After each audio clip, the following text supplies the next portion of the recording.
இந்த வேத பாடத்திலே உங்களை சந்திப்பதிலே நான் பெருமகிழ்ச்சி அடைகிறேன். கர்த்தருடைய பெரிதான நாமத்திலே அடைமழையிலும் இந்த கூட்டம் நடக்க கர்த்தர் கிருபை செய்திருக்கிறார். மின்சாரம் போகவில்லை.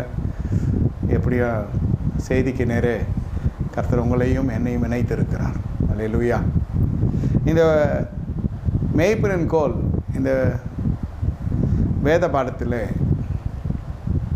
கர்த்தருடைய நாம மகிமைக்காக மேய்ப்பனின் கோலிலே விசுவாசிகளும் அறிந்து கொள்ள வேண்டும் முக்கியமான காரியம், நீங்கள் விசுவாசத்தில் நடத்தப்படுகிறவர்களாய் காணப்பட வேண்டும்.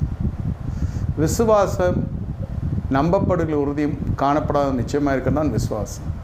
ஆனால் இந்த விசுவாசமானது பிசாசுகளும் விசுவாசித்து நடுங்கிறது என்று சொல்லி வேதத்தில் வாசிக்கிறோம். பிசாசுகளுக்கும் விசுவாசம் இருக்கிறது. தேவன் ஒருவர் உண்டு என்று விசுவாச தீமை செய்கிறது. நாம் தேவன் ஒருவர் உண்டு என்று சொல்லி நாம் என்ன செய்ய வேண்டும்? நன்மை செய்ய வேண்டும். என்னோடு திருப்பிக் கொள்ளுங்கள். மத்தேயு சுவிசேஷ புஸ்தகத்திலே ஆண்டவருடைய வார்த்தை 6வது அதிகாரம் 25வது வசனம் சொல்லுகிறது, எண்ணத்தை உண்போம், எண்ணத்தை குடிப்போம் என்று உங்கள் ஜீவனுக்காகவும் எண்ணத்தை உடுப்போம் என்று சருத்துக்காக கவலைப்படுகிறதை படாதிருங்கள் என்று உங்களுக்கு சொல்லுகிறேன். ஆகாரத்தை பார்க்கிலும் ஜீவனும் உடையை பார்க்கிலும் சரிலும் விசேஷத்தவைகள் அல்லவா. இந்த இடத்துல 24வது வசனம் சொல்லுகிறது, 2 எஜமான்களுக்கு நேரே உங்களால் ஊழியம் செய்ய முடியாது. ஒருவனை பகைத்து இன்னொருவனை சிநேகிப்பான், ஒருவனை பற்றி கொண்டு மற்றவனை அசட்டை செய்வான். தேவனுக்கும் உலக பொருளுக்கும் உங்களால் ஊழியம் செய்ய முடியாது. இவையெல்லாம் தேவை என்று கர்த்தர் அறிந்திருக்கிறார். நீங்கள் நினைக்கலாம், இப்படியெல்லாம் இந்த உலக பொருட்களுக்காக நம்முடைய நாட்டம், நம்முடைய கண்கள் அதன் மீது போகிற பொழுது பல தரப்பட்ட சிக்கலில் போய் நாம் சிக்கிக்கொள்வோம். விசுவாசியாக இருக்கிற பொழுதே உங்களுக்கு இந்த மனப்பக்குவம் வர வேண்டும். என்ன மனப்பக்குவம் என்றால், எண்ணத்தை குடிப்போம், எண்ணத்தை உண்போம், எண்ணத்தை உடுத்து வைப்போம். உலக கவலைகளுக்கு நம்முடைய இருதயத்தை ஒப்புக்கொடாத வண்ணம் பாதுகாத்து கொள்ள வேண்டும்.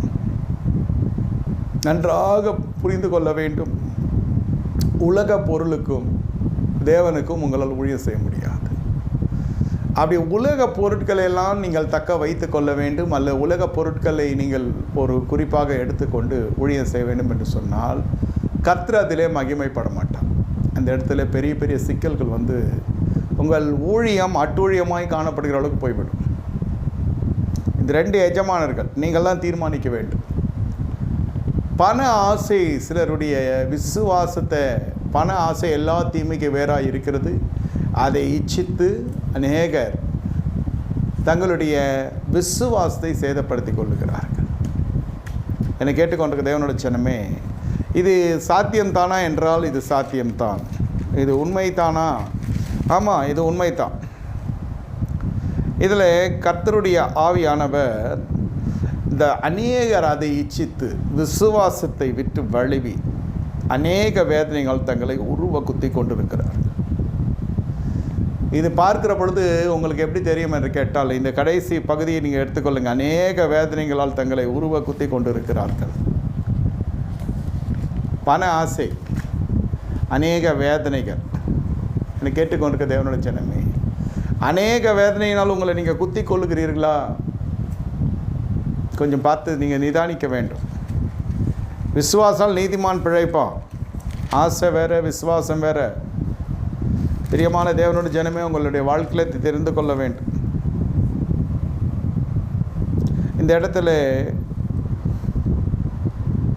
அநேக தரம் விலங்குகளாலும் சங்கிலிகளாலும் கட்டப்பட்டிருந்து 4வது வசனம் மார்க் 5வது அதிகாரம், அவன் அநேக தரம் விலங்குகளினாலும் சங்கிலிகளாலும் கட்டப்பட்டிருந்து சங்கிலிகளை முறித்து விலங்குகளை தகர்த்து போனவனை அடக்க ஒரு நாளும் கூடாது இருந்தது.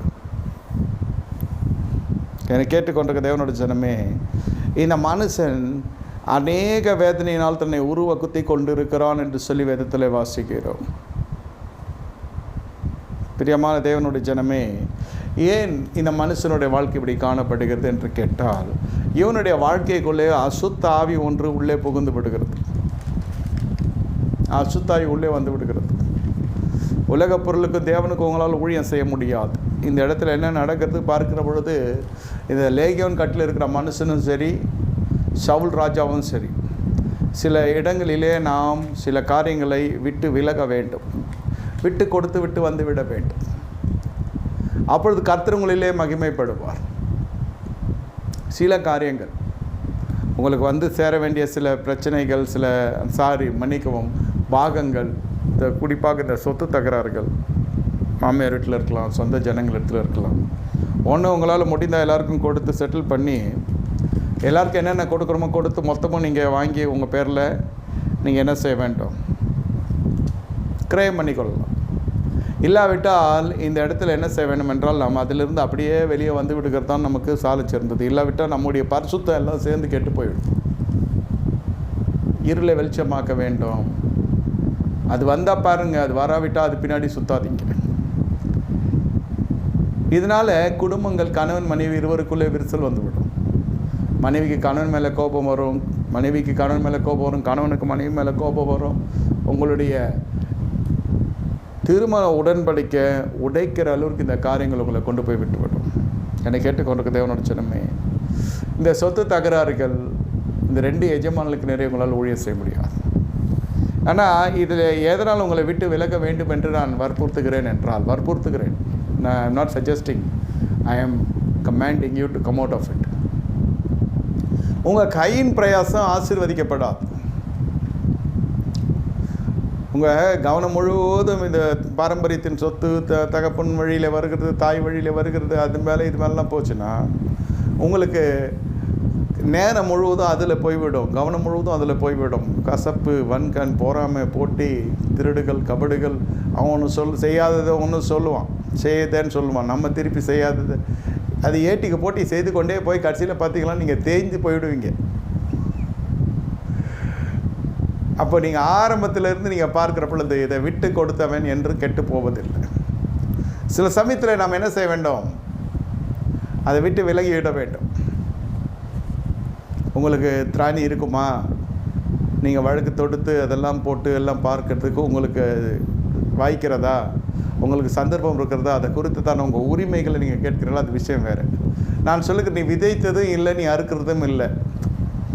அப்படிப்பட்ட சில நிலுவைகள் வரும், துறவுகள் வரும். நம்ம அது போராடி பெற்றுக்கொள்ளலான்னு நினைத்தீங்கன்னா போராடுற நேரம் தான் வேஸ்ட்டு, டைம், மணி, எனர்ஜி எல்லாம் வேஸ்ட்டு.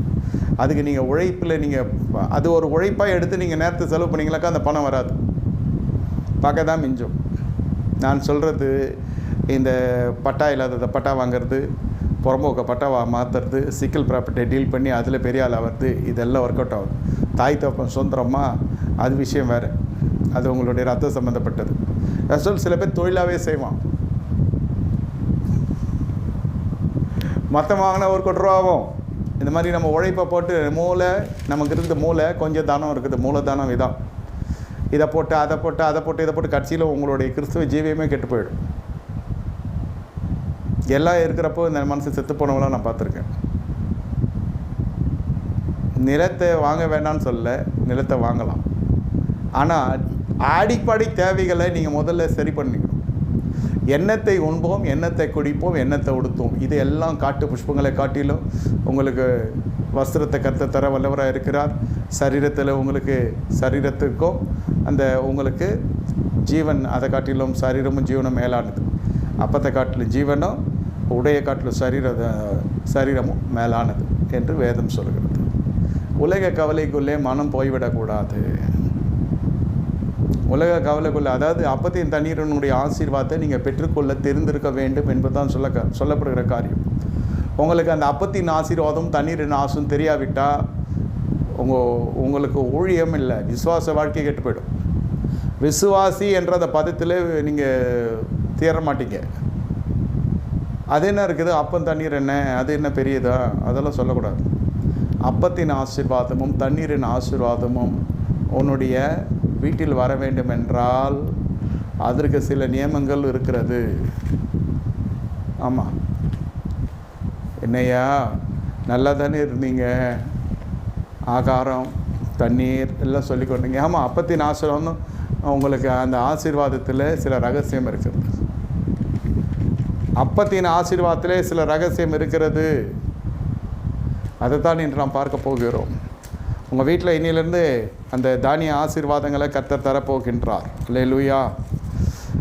கர்த்தர் உங்களை அப்படி நெருக்கத்தின் பாதையிலே நடத்துகிறார் என்றால், ஒருவேளை அன்ன ஆகாரத்திலிருந்து ஆரம்பிக்கப்படுகிறோம் என்று சொல்லி நினைப்பீர்கள் என்றால், ஒன்று தெரிந்து கொள்ளுங்க, கர்த்தர் உன்னை ஆரம்பித்திருக்கிறார். என்ன ஆரம்பித்திருக்கிறார்?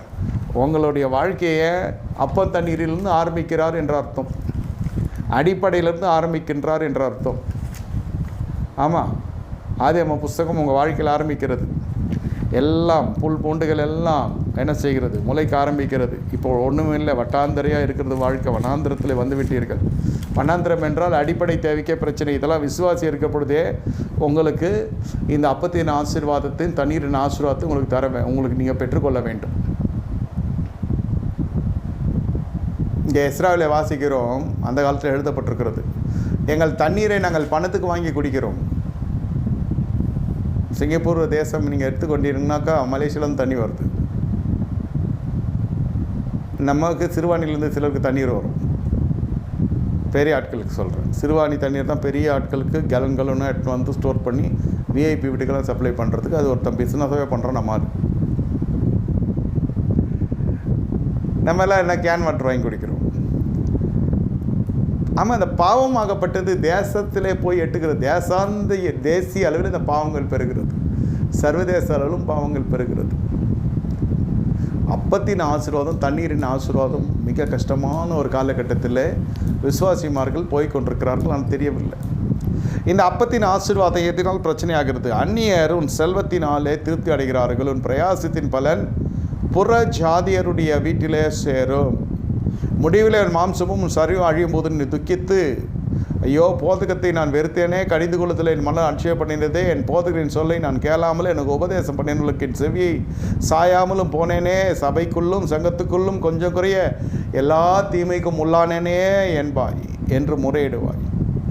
ஏன் நான் இதை சொல்லுகிறேன் என்று சொன்னால், உங்களிடத்தில் இந்த வேசித்தனம் என்பதை வருகிற பொழுது, அந்த வேசித்தனம், இந்த பரஸ்திரியின் உதடுகள் தேன் கூடு போல ஒழுகும், அவள் வாய் எண்ணெய் மிருதுவாய் இருக்கும். அதனால தான் 7ஆம் அதிகாரத்தில் வாசிக்கிற தன் மதுர வாக்கினால் இணங்க பண்ணினார்.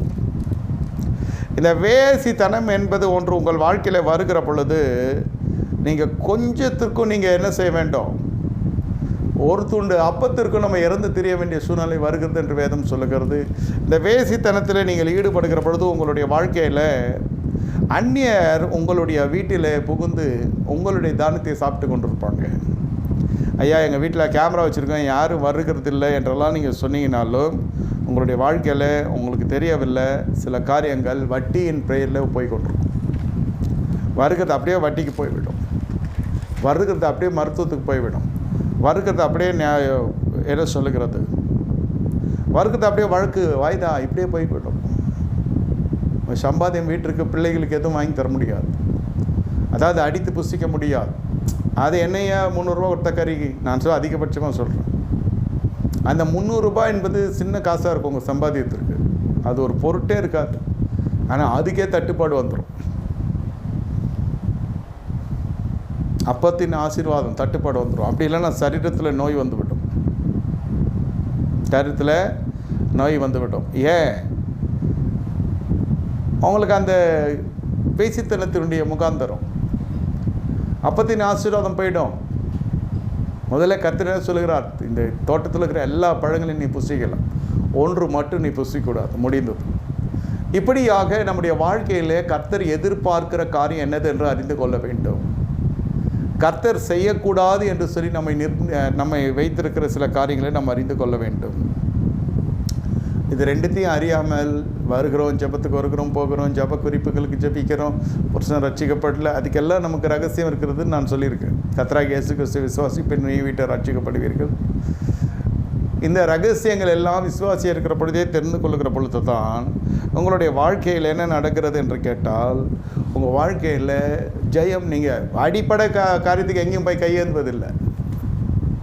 ஆமாம், எப்படி அடிப்படை காரியம்? இந்த இடத்துல சகோதர சிநேகத்தில் பிரச்சனை வந்துக்குது. காயினுக்கு காணிக்கை செலுத்தினா கர்த்தர் ஆசீர்வதிப்பார், நீங்கள் பிரசங்கம் கேள்விப்பட்டிருப்பீங்க. ஆனால் காணிக்கை துவக்கி வைத்ததே நம்ம காயின் ஐயா தான். காணிக்கைன்ற ஒரு வார்த்தை கொண்டு வந்ததே வேதாமத்தில் இந்த காயின் என்ற அந்த மனுஷன் மூலமாகத்தான். அதுவும் ஆபேலுக்கு சொல்லுகிற வா நம் கர்த்தருக்கு பலியிடுவோம் என்று சொல்லி அழைத்து கொண்டு வருவார். இதில் சோதனைக்கென்றே காயினுடைய காணிக்கையை கர்த்தர் அங்கீகரிக்கவில்லை. அதான் கர்த்தர் கொடுக்கிறபடியினால் மனுஷன் பிரியப்படுவான். கொடுக்கிறவனே கர்த்தரும் விரும்புகிறார் இல்லைன்னு சொல்ல. ஆனால் இந்த மனுஷனுடைய மனம் சரியில்லை, சகோதர சிநேகிதம் இல்லை, பரஸ்பர அன்பு இல்லை. இது புருஷன் மேலே மனைவிக்கும், மனைவி மேலே புருஷனுக்கும் கூட இருக்காது சில சமயத்தில். அப்படிப்பட்ட வீடுகள் தசம காணிக்கை கொடுக்க முடியாது. கொடுத்தாதானே ஆசீர்வதிக்கப்படும். கொடுக்க முடியாது. தசம காணிக்கை அப்படியே கொடுத்தாலும் ஒரு முள்ளான ஒரு இடத்துல விதைப்பான், கல்லான ஒரு இடத்துல விதைப்பான், ஏலியின் கூடாரத்தில் போய் விதைப்பான். ஏலியின் கூடாரம்லாம் தெரியும் இல்லையா? அது சபை இன்னும் கொஞ்சம் ஒரு வித்தியாசமாக இருக்கும். பிரம்மாண்டமாக எழுமின சபை கடைசியில் வேசித்தனம் உள்ளே புகுந்து வெளியரங்கமான வேசித்தனம் நடந்து கொண்டிருக்கிறது. அப்படி இருக்கிறவன் என்ன செய்வானா, காணிக்கை பற்றியும் அவ்வளோ பேச மாட்டான். அவன் வேறு டேஸ்ட்டு. இந்த மந்தையை மேய்த்து அந்த பாலை கறந்து உண்ணுக்கிறவன் இல்லை, அவன் எப்படியோ அவனுடைய வழிகள் வேறு. இந்த காணிக்கை பற்றியும் பேச மாட்டான், தசமாங்குத்தியும் பேச மாட்டான். நல்ல மனசன் என்ற ஒரு இந்த பட்டத்துக்குள்ளே அவன் வந்துடுவான்.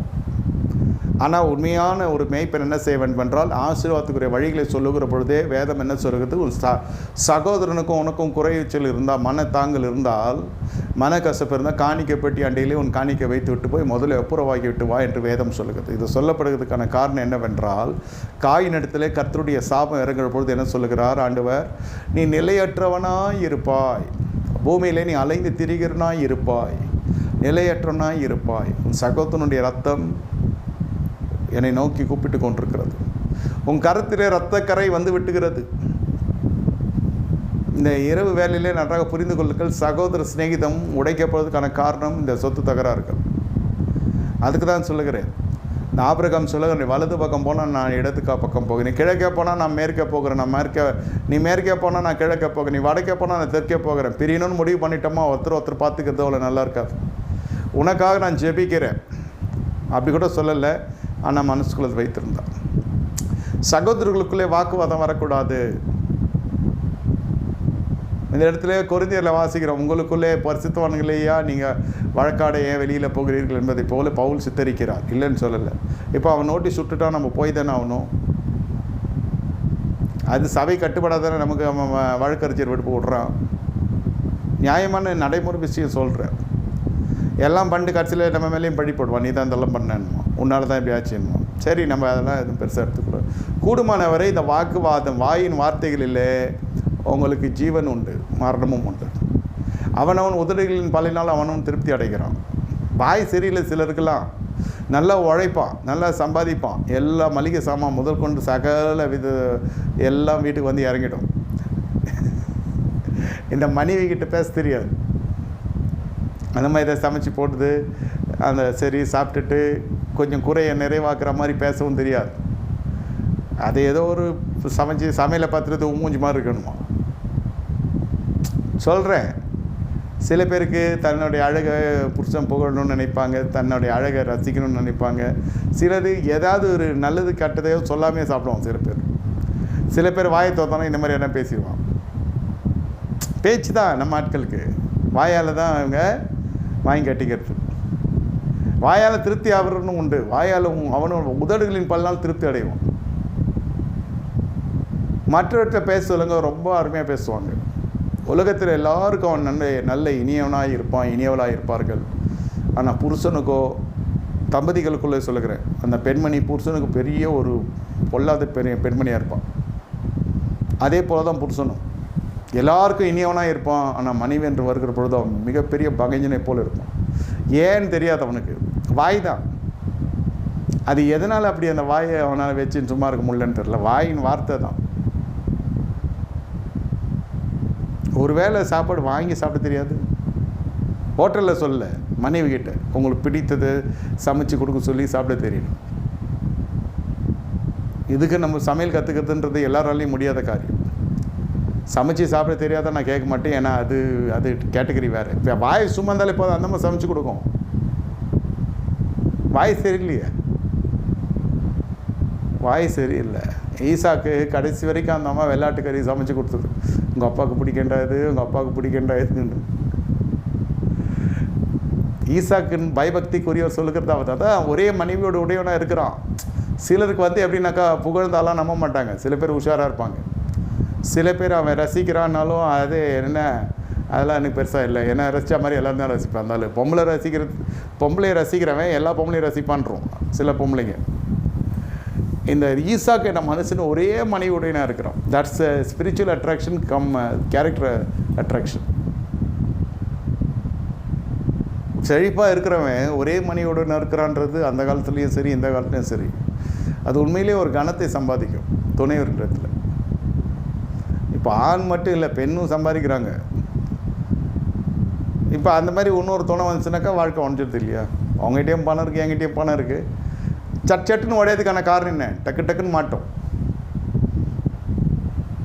ஆமாம், இது வந்து கட்டுக்கடங்காத கிடையாது மாறிடுச்சு. பகல் இருளை வெளிச்சமாக்கி வேலை செஞ்சுட்டு இருக்கான், வெளிச்சத்தை இருளாக்கி வேலை தூங்கின்னு இருக்கான். சூரியனை பார்க்காதவன் நிறைய பேர் இருக்கான், சந்திரனை பார்க்காத யாருமே இல்லை. இப்போ மிட் நைட் பிரியாணி கடை வந்துடுச்சு. ஃபுல் டைம் நைட் ஃபுல்லாக ஒர்க் அட் ஹோமு. வீட்டில் இருந்தாலே அவன் விடுமுறைன்மா. இப்போ வீட்டிலேருந்தே வேலை செய்கிறான். எவன் வேலைக்கு போகிறான், எவன் வீட்டில் இருக்கிறான், எவன் சம்பாதிக்கிறான், எவன் சம்பாதிக்கவில்லை, எவன் பகலில் போகிறான், எவன் இருட்டில் வரான், ஒன்றும் தெரியல. அப்போல்லாம் திருடன் தான் இருட்டில் போவோம். இப்போ வேலைக்கு போகிறவங்களாம் நைட்டில் போகிறான். சொல்கிறேன், ஒரு வித்தியாசமான இந்த பூமியின் உருண்டை சுற்றி கொண்டிருக்கிறதை நீங்கள் பார்க்க வேண்டும். அப்போ சமைச்சிட்டு தட்டில் வைப்பான், இப்போ சமைச்சிட்டு நெட்டில் போடுறான். நீங்கள் பார்த்துருப்பீங்க, உடனே ஃபோட்டோ எடுக்கிறான், அவன் இது பண்ணுறான், என்ன செய்கிறான், யூடியூப்பில் போடுறான், ஃபேஸ்புக்கில் போடுறான், சமூக ஊடகங்களில் போடுறான். அப்போல்லாம் பெண்கள் எல்லாம் பார்த்தீங்கன்னாக்கா, நான் சொல்கிறதெல்லாம் ஒரு 20 வருஷத்துக்கு முன்னே ஏதாவது ஒரு சட்டுன்னு சென்சிட்டிவ் ஆகிடும். குடும்ப தகராறுகள் 20 வருஷத்துக்கு முன்னே வேறு மாதிரி இருந்துச்சு, 25 வருஷத்துக்கு முன்னெல்லாம் வேறு மாதிரி இருந்துச்சு, 20 வருஷத்துக்கு முன்னே கூட ஒரு மாதிரி தான் இருந்துச்சு. ஊழியத்துக்கு வந்த புதுசில் இருந்த குடும்ப சிக்கல்கள்லாம் வேறு மாதிரி தீர்க்கப்பட்டுடுச்சு. பெரிய விஷயம்லாம் இப்போ சின்ன விஷயம்லாம் பெரிய விஷயமாக மாறிக்கொண்டிருக்கு.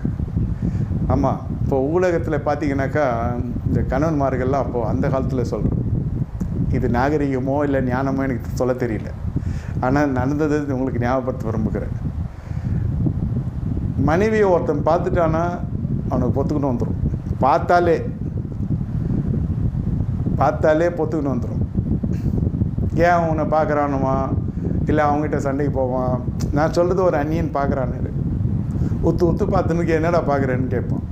இப்போ அப்படி இல்லை, அந்த மாதிரி ஒரு புடவை கட்டுது, ஃபேஸ்புக்கில் போட்டுடுது. புருஷன் தூங்கின்னு இருக்கான், ஃபேஸ்புக்கில் அது ஃப்ளாஷ் ஆகிடுது, அப்லோட் ஆகிடுது. இவன் கண்வீழ்ச்சி பார்க்கறதுக்குள்ளே 1000 பேர் லைக் பண்ணியிருக்கிறான் அந்த அம்மாவை.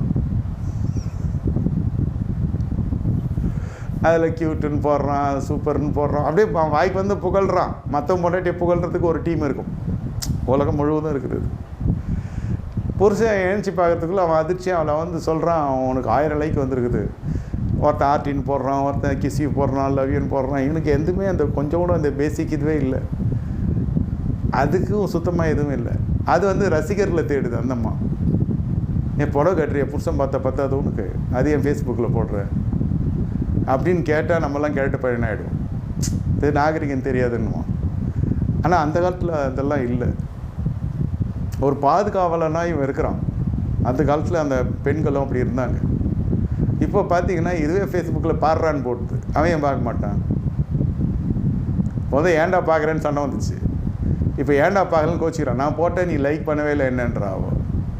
வேலைக்கு போகிறதுனால சொல்ல, வீட்டில் இருக்கிறதும் அப்படி தான் இருக்குது, வேலைக்கு போகிறதும் அப்படி தான் இருக்குது. இது போகலாமா வானாமான்றது இல்லை, தர்க்கம் சொல்கிறேன். எல்லாம் இப்போ ஓப்பன் மார்க்கெட் ஆகிடுச்சு. ஃபேஸ்புக்கு, இதில் எக்ஸு, ஒய், இசட்டுன்னு என்னமோ முன்னாள் காதலியை பற்றி சொல்கிறது. அவள் என்ன போஸ்ட்டு போட்டான்னு பார்க்கறது, அவள் ஸ்டேட்டஸ் இட்டான்னு பார்க்கறது, அவள் ஸ்டேட்டஸில் இன்டெரக்டாக இதுங்களுக்குள்ளே ஓடின்னு இருக்கும். எதுவுமே எகிப்துலேருந்து வந்ததில்லை. இது சர்ச்சுக்குள்ளே இருக்கிற வரைக்கும் அல்லேலூயா ஆமேன்னு சோத்திரம்னு தவிர, அதுக்கப்புறம் போய் கை எப்படி தேய்ச்சின்னு ஃபோனு தான் வேஸ்தனம். எப்படியெல்லாம் சமூகமயம் ஆகிக்கொண்டிருக்கிறதுன்னு சொல்கிறேன். அப்புறம் அந்த காலத்தில் உங்களுக்கு தெரியாதெல்லாம் ஒன்றும் இல்லை, என்னங்க வாங்க போங்க, அந்த கலாச்சாரம் தேஞ்சினே வருது. இப்போ சபைக்குள்ளே என்ன ஆகுதோ தெரில. நம்ம சபையை தயவுசெய்து அது மாதிரி பேசாதீங்க மகள்களே, மகன்கள் இல்லை மகள்களே. டேய் வாடா இங்கேன்றது. இப்போ சம்பாஷணெல்லாம் பாருங்கள் எப்படி இருக்கிறதுன்னு. தீத்துவில் வாசிக்கிறோம், கர்த்தரை போல பாருங்க புருஷனேன்னு. அவன் வரவே மாட்டான் பாஸ்டர், நான் கூப்பிட்டா சர்ச்சுக்கு வரவே மாட்டான். யார் பையனா மகனம்மா இல்லை புருஷன்? இதெல்லாம் சொல்ல கேள்விப்பட்டு என்கிட்ட பேச மாட்டாங்க இந்த மாதிரி தைரியமா சொல்கிறேன். சண்டையில் இல்லை, சகஜமாகவே இது நடந்து கொண்டிருக்கிறது. புறத்தியார் வீட்டிலே இந்த ஆசீர்வாதம் அவன் வந்து சாப்பிட்றான்னா வேசித்தனம் வருது. வேசித்தனம் எதிலால் வருகிறதுன்னு நான் சொல்லுகிறேன். சமூக ஊடகத்தினாலெல்லாம் வருதுன்னு சொல்ல. சமூக ஊடகத்தில் தான் நம்மெல்லாம் ஒளிபரப்புகிறோம் நல்ல விஷயத்த. சமூக ஊடகத்தினால இவன் கெடுகிறான்னு சொல்லவில்லை, சமூக ஊடகத்தை இவன் பயன்படுத்தி கொள்ளுகிறான். இல்லை அந்த மாதிரி தனியாக ஃபோட்டோ எடுத்து போட்டால் அவன் எடுத்து போடுறான், மற்றவனை அட்ராக்ட் பண்ண போல. அது எதுக்கு போடுறது அந்த அம்மா தெரில, எதுக்கு அந்த புகைப்படம்னு தெரில. ஏன்னா பாதுகாப்பு ஆண்களுக்கு இதுன்னு தேவை, பெண்களுக்கு தேவை. இங்கே பெண்கள் தான்.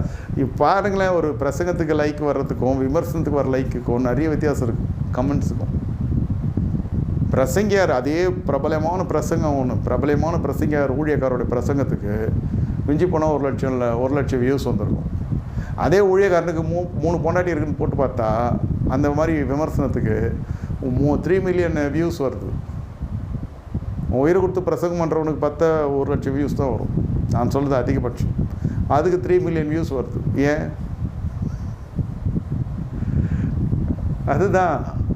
அதுதான் ஊடகத்தினுடைய வல்லமை. இந்த ஃபோட்டோ எதுக்கு போடுறதுன்னே தெரியல. சரி, எங்கேயோ போயிருக்கிறாங்க, போட்டால் பரவாயில்ல. இங்கே போனேன் அங்கே போனேன், எல்லா தகவல்களும் அதில் இருக்குது. எதுவுமே ஒளி மறைவே இல்லை. இப்போது அவள் எங்கே போகிறா, எங்கே வரா, என்ன சாப்பிட்றா, இன்றைக்கி ரசம் வச்சேன், நீ குழம்பு வச்சேன் நான் ஒரு பேர் அதை ஒரு சமையல் வச்சுருப்பா. நான் பிரியாணி செஞ்சேன்னு வா, தக்காளி சாதம் மாதிரி வந்திருக்கோம். இன்னும் நான் செஞ்சேன், அது நல்லா வரல, அதை போடுவான், அதுக்கு ஒரு 10 பேர் லைக் பண்ணுவான். சமையலை லைக் பண்ணுறானா, அவளை லைக் பண்ணுறானா, என்ன பண்ணால் மாத்திரம் இப்போ என்ன பண்ண போகிறான், புதுசாக வந்து சீட போகிறானா, அந்த மாதிரி ஆயிடுச்சு. இதெல்லாம் ஓப்பன் மார்க்கெட் வெளியரங்கமாக நடந்து கொண்டிருக்கிறது. இல்லை பயனுள்ள தகவல்கள் பதிவிடுகிறார்களான்னு பார்த்தா நிறைய பேர் இல்லை. அதில் பயனுள்ள தகவல்களை பார்க்குறதும் இல்லை. இல்லை இப்படியெல்லாம் தான் வருது. உங்களுக்கு தெரியாதெல்லாம் ஒன்றும் இல்லை. ஒரு மாநிலத்தில், குறிப்பிட்ட மாநிலத்தில் ஒரு பொண்ணு மாதிரியே ஒரு பையன் ராங் ப்ரொஃபைல் க்ரியேட் பண்ணி ஒரு பொண்ணு மாதிரியே ஒரு பையன் வந்து பேசியிருக்கான். அதை கேட்டு இன்னொரு பையன் வந்து இது பையன்தான் பேசாமல் தெரியாமல் பொண்ணுன்னு நினச்சிட்டு அவன் எங்கேயோ போயிட்டான். அவன் எது பணம் அனுப்புறது. அப்புறம் கடைசியில் கிளம்பி போயிட்டு பார்த்தா அது பையன் அது அதிர்ச்சி தாங்க முடியாமல் சூசைட் பண்ணினான். இந்த மாதிரி பையன் நடந்துச்சு, பொண்ணு நடந்திருக்கு. எல்லாம் இனத்தை எங்கே போய் முடியும், எண்ணத்தில் போய் நிற்கும்னு தெரியாது.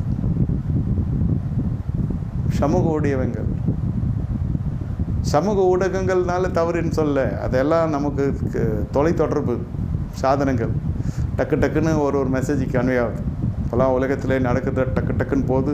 இங்கேருந்து அமெரிக்கா கூப்பிட்டு பேசுகிறோம், அமெரிக்காவிலேருந்து இங்கே பேசுகிறாங்க. வாட்ஸ்அப் காலு, வீடியோ காலு, ஆடியோ காலு, வாய்ஸ் காலு. நல்லது தான், சந்தோஷம். கூப்பிட்டு பேசுறது, முகம் பேசுறது, தேவ செய்தி கொடுக்குறோம், கூகுள் மீட் வைக்கிறோம், ஜூம் வைக்கிறோம், நல்லது தான், இல்லைன்னு சொல்லலாம். ஆனால் எல்லாவற்றிலும் சோதித்து பார்க்க வேண்டும்.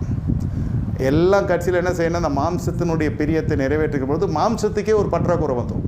Can you follow? இங்கே இச்சையில் நிறைஞ்சு மனுஷனுடைய மாம்சம் போகுது.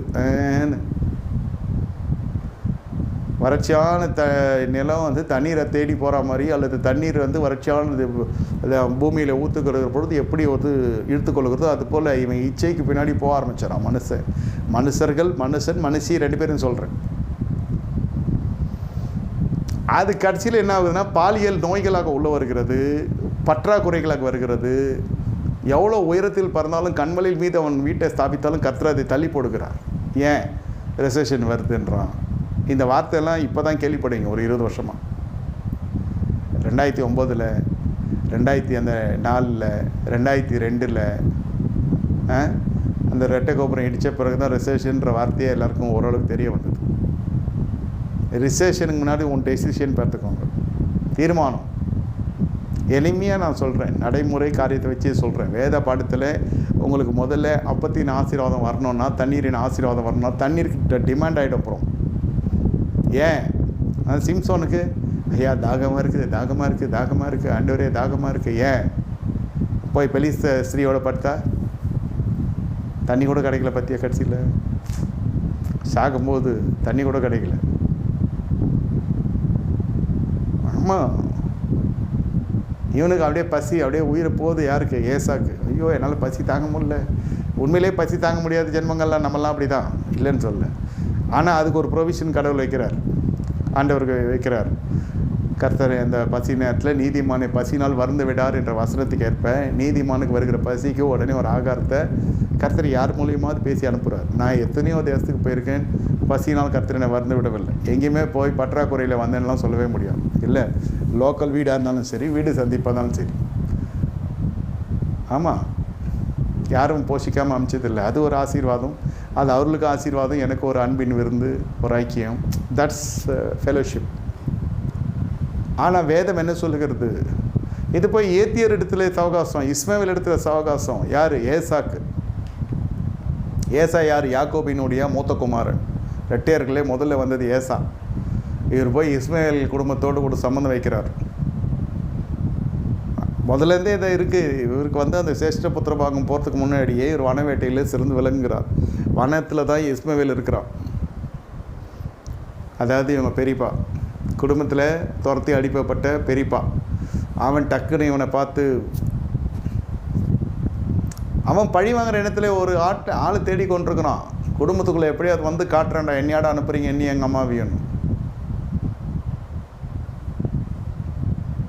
இது நல்ல போய் மாட்டிக்கிச்சு. வாலிப வயசு தெரியாது. நான் வனத்தில் இருக்கிறேன், நான் வன வேட்டைக்காரன், நான் சீனியரு, நீ ஜூனியரு, நான் அவனுக்கு எதை கற்றுக் கொடுக்குறேன் அதை கற்றுக் கொடுக்குறேன்னு சொல்லியிருப்பான். இதுதான் வனம்னா வனத்தில் இருந்த மனுஷன். கடைசியில் இவருக்கு பசி தாங்க முடியல. எதுவுமே உங்களுடைய கட்டுப்பாட்டுக்குள்ளே இருக்கணும். அப்போது கட்டுப்பாட்டுக்கு மிஞ்சி போகிற பொழுது தெரிந்து கொள்ளுங்கள், பிள்ளையானாலும் சரி, உங்கள் சரீரமானாலும் சரி, மனைவியானாலும் சரி, புருஷனாலும் சரி, உங்கள் கட்டுப்பாட்டுக்கு மிஞ்சி ஒரு காரியம் நடக்கிறது என்று உணர்வீர்கள் என்றால் உடனே, கர்த்தருடைய மனுஷனாய் சொல்லுகிறேன், தப்பாக எடுத்துக்காதீங்க, உடனே உபவாசம் இருந்து அதை கட்டுப்பாட்டுக்குள் கொண்டு வாங்க. முதல்ல உங்கள் மனதை கட்டுப்பாட்டுக்குள் கொண்டு வாங்க. ஆமாம், நம்ம பெற்றதே பண்ணும் சேஷ்டெல்லாம், ஹார்ட் அட்டாக் வர மாதிரி. அதை டச் பண்ண இன்னும் வல்கராக போகும். அதை கண்டிக்காமல் இருக்க முடியாது. அதை மன்னிக்கக்கூடிய லெவலில் அந்த விஷயம் இருக்காது. உடனே உபவாசம். அந்த உபவாசம் பல திருப்பு முனைகளை உண்டு பண்ணும். அந்த உபவாசத்தில் என்ன செய்ய வேண்டும் என்றால், முதல்ல என்னை நான் சுத்திகரித்து கொள்ள வேண்டும். கர்த்தருக்கு பயப்படுற பயம் என்னிடத்தில் இருக்கிறதா? தேவனுடைய வசனத்தை மறந்து இருந்தால் அது எந்த இடத்துல போய் நான் நினைவு கூர்ந்து அதை ஒருமித்து கர்த்தரோட ஒப்புரவா வேணும்னு பார்க்கணும். அப்பத்தின் ரசமும் ஆசீர்வாதம்லாம் சாதாரண விஷயம் இல்லை. பசி வரும், இல்லைன்னு சொல்ல. அந்த பசிக்கேற்ற ஆகாரத்தை கர்த்தர் தருகிற வரைக்கும் கர்த்தரிடத்தில் காத்து கொண்டிருக்க வேண்டும். கர்த்தர் அந்த காக்கை குஞ்சுகளுக்கு போஷிக்கிறார், சமுத்திரத்துக்கு திமிங்கலங்களுக்கு போஷிக்கிறார், உலகத்தில் இருக்கிற எல்லா உயிரினங்களுக்கும் கர்த்தர் படியலக்குறாக இருக்கிறார், போஷிக்க வல்லவராக இருக்கிறார். உங்களுக்கு எனக்கு விட்ருவாரா? இன்றைக்கி பிரச்சனை, ஐயா சாப்பிட்றதுக்கு கூட இப்போ காசு இல்லை, சாப்பிட்றதுக்கு கூட சாப்பாடு இல்லை. உன்னை ஆரம்பத்துலேருந்து அழைக்கிறார். அழைத்த தேவன் உறுதிப்படுத்துக ஊழிய அழைப்பு. சில விசுவாசி பருவத்திலே கத்துறேன்னு, ஆனால் ஊழியத்தை கருத்தர் அழைச்சிருக்கிறார். உடனே மைக் எடுத்து வாயில் வைக்க மாட்டாங்க யாரும். அப்படியே மைக்கு பிடிச்சிருந்தா கூட பிடிக்கணுவாங்க அந்த மைக்கை. பக்காவாக கர்த்தர் உன்னை முழுசாக ஊழியத்துக்கு அழைச்சிருக்கிறான்றதுக்கு இதான் அடையாளம். என்ன, சரி போய் நீ உட்கார, நாங்கள் பார்த்துக்குறோன்றோம். இதெல்லாம் எதிர்பாராது நடக்கிற மாதிரி இருக்கும். ஆமாம், இன்னும் பிறந்தோடனே மைக்கோடியா பிறந்தேன், போய் உட்காரையா, போய் வேலையை பாரு, நாங்கள் பார்த்துக்குறோம். நல்லா பக்கா 3 நேரம் ஊழியத்துக்கு வந்த உடனே நடக்கிறது. அப்புறம் என்ன பண்ணுவீங்க? நீங்கள் முதல்ல உங்களுடைய ஆகாரத்துக்கும் அந்த ரகசியம் எதான், உங்களிடத்தில் வேசித்தனம் இராதபடிக்கு பாதுகாத்து கொள்வீர்கள் என்றால் உங்கள் வீட்டிலே உங்களை குறித்து தானே ஒரு நல்ல அபிப்பிராயம் வரும். மேக் ஷுவர் நீங்கள் அதை உறுதிப்படுத்தணும். நம்பிக்கை சம்பாதிக்கணும் வீட்டில். ஈசாக்கு அந்த நம்பிக்கை அழகாக சம்பாதிச்சோம். ஒரே மனைவியுடன் நான் வாழ்ந்தான். என்னையா லேட்டு, நான் இங்கே போனேன். இல்லை ரெபேக்கால் காலையில் ரெபேக்கால், மத்தியானத்தில் ரெபேக்கால், சாயந்தரத்தில் ரெபேக்காலுடைய உணவு, ரெபேக்காலுடைய ஓடு செய்கிற உறக்கம். ரெபேக்காலை தவிர வேறு எந்த பெண்ணையும் அந்த மனுஷன் அறியவே இல்லை. சுத்த பரிசுத்தவான். இந்த மாதிரிலாம் வாழ முடியாதுலாம் இல்லை, இது மாதிரி தான் வாழணும். இப்போ ரெபேக்கால்னா எந்த ரெபேக்கால்னால் என்ன அர்த்தம்? யார் ரெபேக்கால்னு இல்லை, அவங்ககிட்ட ஒரு 500 ரெபேக்கால் இருக்குது. எந்த ரெபேக்காலை கேட்குறீங்கன்னு. இப்போ ஒரு ஊரில் இது நடந்துச்சு. உண்மையிலே அவங்க வீட்டம்மாவே வேறு நம்பர்லேருந்து கால் பண்ணி அந்த ஆள்கிட்ட கடலை போட்டுச்சு. நம்மளால் நல்லா ரெஸ்பாண்ட் பண்ணுறான். அப்புறம் நான் பேச முடியல, என் புருஷன் வரான், அப்புறம் பேசுகிறேன். அவன் சொல்கிறான், நம்ம உண்மையான புருஷனே சொல்கிறான் மனைவிக்கிட்ட, மனைவின்னு தெரியாமல், வாட்ஸ்அப் பண்ணு. சரிண்டா, அது வாட்ஸ்அப், அது வேறு நம்பரில் வருது, வேறு நம்பர் வாட்ஸ்அப் போட்டு, இல்லை என் புருஷன் வந்துட்டான், இப்போ போயிட்டான் அப்படின்ச்சா. என் பொண்டாட்டி ஒரு பேய் தெரியுமா அப்படின்னா அடிக்கிறான். என் பொண்டாட்டி பேய் கூடிய வாழ்கிறேன். ஆமாம், அதான் இதை பற்றி அப்படியே இறக்கி பேசுறது பார்த்தது இல்லை.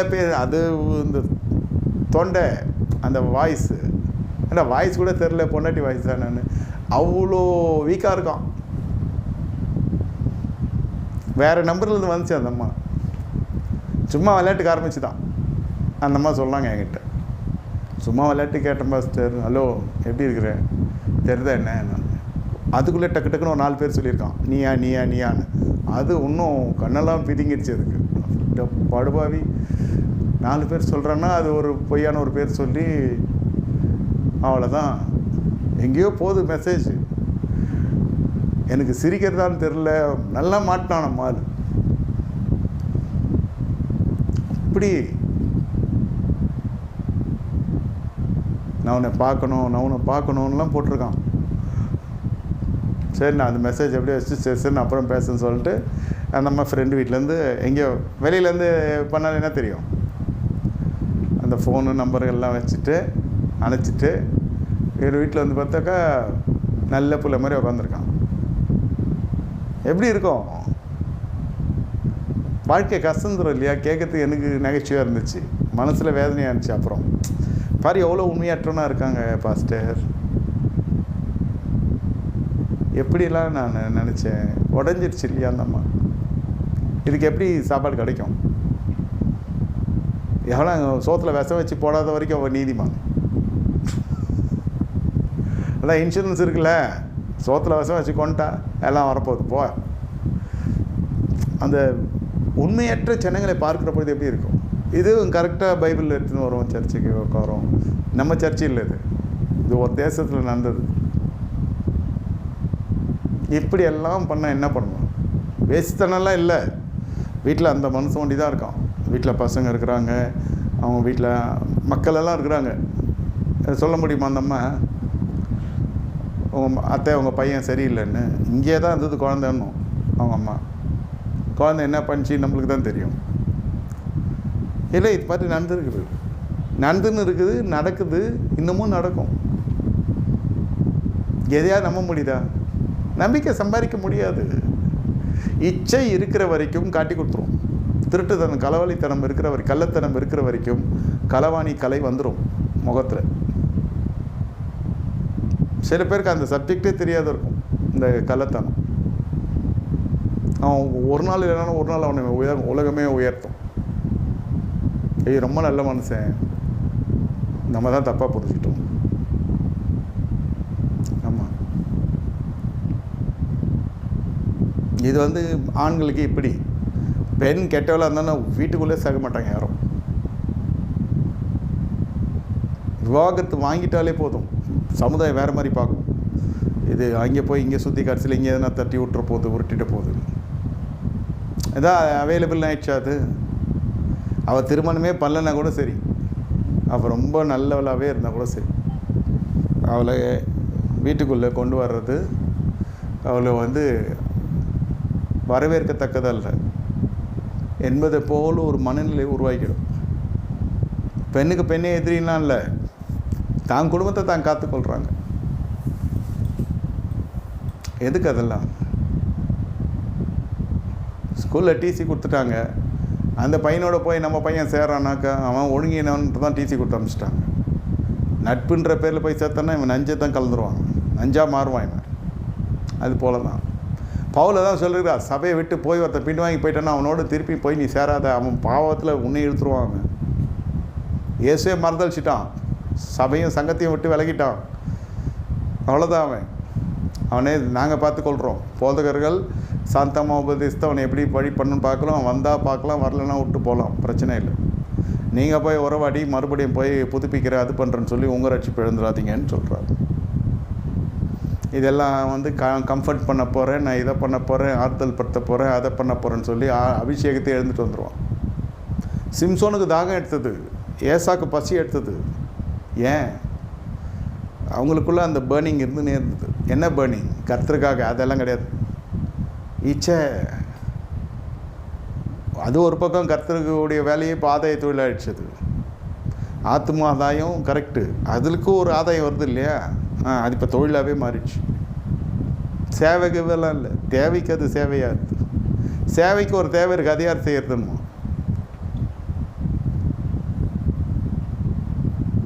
நீங்கள் ஊழியம் செஞ்சாலும் ஊழியம் செய்யாமல் விசுவாசியாக இருந்தாலும் என்ன, உங்களுக்குள்ளே வேசித்தனம். நீங்கள் விசுவாசின்ற பதத்தில் நீங்கள் என்ன செய்யணும்? அதை முறிக்கணும். முதல்ல அந்த துணையை கனப்படுத்த தெரியணும். துணையை கனப்படுத்தணும், துணையை நம்பணும், துணையிடத்தில் அன்பு கூறணும், துணையின் இடத்துல பேசணும், துணையிடத்தில் கொஞ்சம் நேரம் செலவு பண்ணணும். 2 பேருமே சொல்கிறேன். அந்த துணை ஃபஸ்ட்டு மார்க்லாம் எடுக்காது. நான் சொன்னேனே அந்த மாதிரி ஒரு ஃப்ராடாக இல்லாமல் கொஞ்சம் மேலேயும் கீழே இருக்கும், ஏறத்தாழ் இருக்கும். நம்ம சொன்ன டைமுக்கு வரமாட்டான், இருந்தாலும் கொஞ்சம் லேட்டாகும். எங்கே போகிறேன்னு கேட்டால் அவங்க அம்மா வீட்டுக்கு போயிட்டு வந்திருப்பான், மறைப்பான், மாட்டுவான். நம்மால் certain things we can understand where is what is he doing. இவன் 24 hours வீட்டில் வந்து எவ்வளோக்கு மெசேஜ் பண்ணியிருக்கானே. அதான் மனைவி வேறு நம்பர்லேருந்து ஹலோ அப்படின்னா இவன் இப்படி வழிஞ்சு தள்ளுறானே. திறந்து மடை போல் போதும் இவனுடைய ஆவி. அவளோட மனைவின்னு தெரியாது, அவ்வளோ போயிட்டான் அவன், மூழ்கிடுச்சு பாவம். இது யாருமே நம்ப மாட்டாங்க. இது ஃபோனில் இவ்வளோ கலெக்டாக பண்ணுறதுனாக்கா இது நேரில் என்ன பண்ணும்? இதெல்லாம் நம்பவே மாட்டாங்க. இவன் விசுவாசின்னு சொல்லலாம். இது ஒருத்தன் இல்லை, 90% அப்படி தான் இருக்குது. அது அப்படியே ஃபேஷனாகவே மாறிடுச்சு. அது கேட்டால் இந்த துறையில் இருக்கவங்க தான், எந்த துறையில் எல்லா மனுஷனுக்குள்ளே அந்த இச்சை இருந்து கொண்டிருக்கிறது, அது இருக்கக்கூடாதுன்றது தான். அது இருக்கிற வரைக்கும் ரிசர்ஷன் வரும், கையின் பிரயாசம் வாய்க்காது. என்ன படிச்சு என்ன பிரயோஜனம்? தொழில்நுட்ப படிப்பு கொடுக்குறோம், இந்த படிப்பு கொடுக்குறோம், நல்லா வேலைக்கு போவான், நல்லா சம்பாதிப்பான். இல்லையா அவனுக்கு ரிசர்ஷன் வரும். கண்மலையில் நீ வீடு கட்டணும், அங்கேருந்து உருட்டி தள்ளப்படும். அமெரிக்கா போகிறான், கட்சியில் அங்கேருந்து துரத்தி விட்றான், துபாய்க்கு போகிறான், இந்த அரபு நாடுகளுக்கு போகிறான், என்ன கிணறுல வேலை செய்கிறேன்னு உள்ளே போகிறான். கட்சியில் அங்கேருந்து அனுப்புகிறேன், இங்கேருந்து அனுப்புகிறேன், இங்கேருந்து அனுப்புகிறேன், அங்கேருந்து அனுப்புகிறேன். போகிறவனா ரிட்டர்ன் வரான் இல்லை. எதனால் வரான்? அது காரணம் சொல்லுவான் அவன். தங்கம் விலை இறங்கிடுச்சுன்னுவான், பெட்ரோல் விலை இறங்கிடுச்சுன்னுவான், க்ரூட் ஆயில் விலை இறங்கிடுச்சுன்னுவான், இந்த நாட்டோட மதிப்பு காரணம் ஏதாவது ஒரு காரணம் சொல்லி அவன் வந்துடுறான் மறுபடியும் தரைக்கு. உயர பறந்தாய் அல்லவா, எங்கே வந்தாய்? இது உள்ளூரில் எவ்வளோ களவாணித்தனம் பண்ணி கொண்டு கள்ளத்தனம் பண்ணி கொண்டிருக்கு. இது வெளியூரில் போச்சுன்னா அவ்வளோதான். இது ஒருத்தர் 2 பேர் இல்லை, இது மாதிரி உலகமே இப்படி தான் இருக்கிறது. அதனால தான் வேதம் சொல்லுகிறது, நீ உலகத்தில் இருந்தாலும் உலகத்தான் அல்ல, உலகத்திலும் உலகத்துள்ளும் இது அன்பு கூறாதிரு சொல்கிறேன். அதே மாதிரி தான் துணையும். அது நம்ம ஹோட்டல் சாப்பாடு மாதிரிலாம் அவ்வளோ இதுவாக இருக்காது, கொஞ்சம் முன்ன பின்ன இருக்கும். ஆனால் உண்மை எவ்வளோலாம் இருக்கால, சமைக்க தெரியல, அவ்வளோதான். என்ன பண்ணுறது? உடனே நம்மால் வாய் சும்மா இல்லாமல் இது சரியில்லை, இது அப்புறம் பார்க்கலாம், இதில் என்ன குறை இருக்குது, நிறைவு என்ன இருக்குதுன்னு பேசலாம். உடனே அவங்க அம்மா வீட்டு அனுப்பி எடுத்துருவான். சிலதெல்லாம் அந்த பார்டர் ஸ்கூலில் போகக்கூடாது, சிலதெல்லாம் வார்னிங் போட்டிருக்கோம். இவ்வளோ பெரிய பில்டிங் கற்றுக்கிறவே செஞ்சார். உங்களுக்கு எல்லாருக்கும் தெரியும், வருகிறீர்கள், பார்க்கிறீர்கள், போகிறீர்கள். கீழே 2000 ஸ்கொயர் ஃபீட்டு, மேலே 2000 ஸ்கொயர் ஃபீட், 4000 ஸ்கொயர் ஃபீட். எவ்வளோ ஆச்சு என்ன ஆச்சு எல்லாமே ஸ்டோரி ஃபுல்லாக தெரியும் உங்களுக்கு. நான் தானே கட்டினேன். ஆமாம், நான் போய் எலக்ட்ரிசிட்டி இதில் கை விட்டா சொல்கிறேன். வைக்கக்கூடாத இடத்துல கை வச்சேன்னா ஆகும். என் லேண்டு, என் பில்டிங்கு, கர்த்தர் கிருபை செஞ்சார் இல்லைன்னா சொல்ல. தேவ பக்தி, அபிஷேகம், கிருபை, உபவாசம், ஜபம், ஊழியம் எல்லாம் இருந்தால் கூட எலக்ட்ரிசிட்டிகிட்ட விளையாட முடியுமா? அந்த மாதிரி தான். பேச டச் பண்ணக்கூடாத டாப்பிக்கில் டச் பண்ணி மாட்டிக்கு பிரச்சனையாகிடுது. வாயால் பிரச்சனை அது அப்படியே போயிடும். அது பெருசாக